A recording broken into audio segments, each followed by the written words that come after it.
Okay, let's jump right in. We tend to think of learning as this universal thing, right? But what if I told you that every single classroom has a kind of hidden code, a whole set of invisible forces that secretly shape how we're taught and what we learn? Well, in this explainer, we're going to crack that code.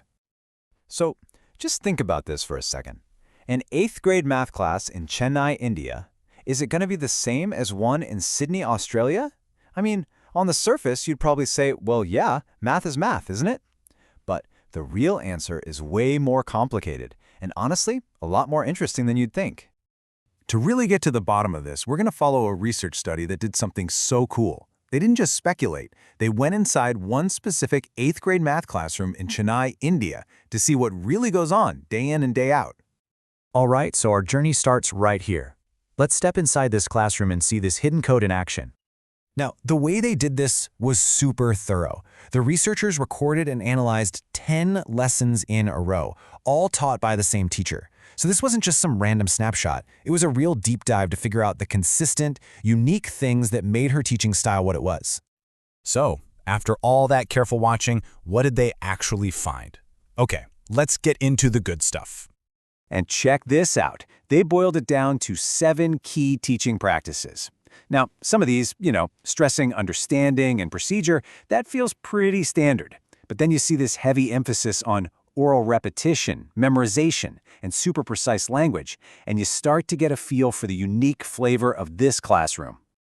And this is the million-dollar question, isn't it? It's one thing to list what the teacher is doing, but the real mystery is why. Why this particular mix of methods? What's the hidden story behind these choices?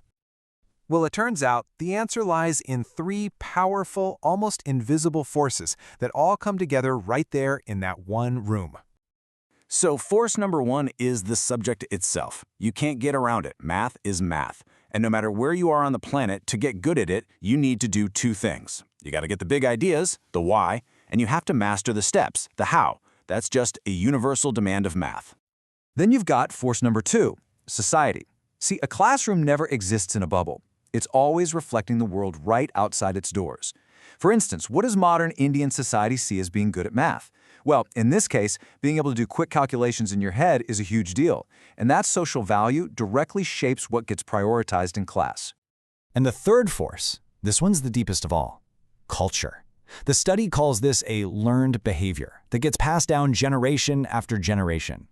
Some teaching methods are used, well, just because they've always been used. They're echoes of traditions that go back literally centuries, even to ancient Vedic times in India. And boom, this chart just lays it all out perfectly. You can see exactly how it all connects. The need for understanding and procedure, that's driven by the subject itself. The focus on mental math and hands-on activities, that's a reflection of modern society. And all that oral repetition, memorization, and precise language, that's pure culture with roots that go way, way back. It's this beautiful mix of all 3. This quote from researchers Stigler and Ebert just nails it. Teaching isn't something someone just invents one day. It evolves, slowly, over time, shaped by these really deep beliefs and assumptions that are just part of the cultural air you breathe.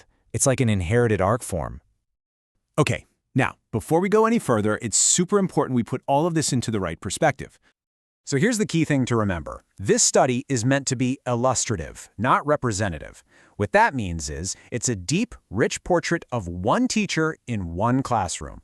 The whole point isn't to say this is how all of India teaches, but to use this one amazing example to understand the kinds of forces that are at play. And the researchers are really upfront about the study's limits. They focused on just one teacher. The lessons were from early in the school year on a topic that wasn't super hard, and some interviews got cut short. Being honest about this stuff is actually what makes it such good research. So you might be thinking, okay, if it's just one classroom, why does it matter so much? Well, because of this idea right here. Case studies like this one are an incredibly powerful way to build what's called intuitive generalization. It might not give us hard numbers for a giant population, but it gives us this deep intuitive feel for how things work, and that helps us see our own experiences in a totally new light. And when you put it all together, you arrive at this really simple but kind of profound idea. Teaching isn't just a job, it's a cultural act. At the end of the day, a classroom is so much more than just a room with desks and a whiteboard. It's this living, breathing space.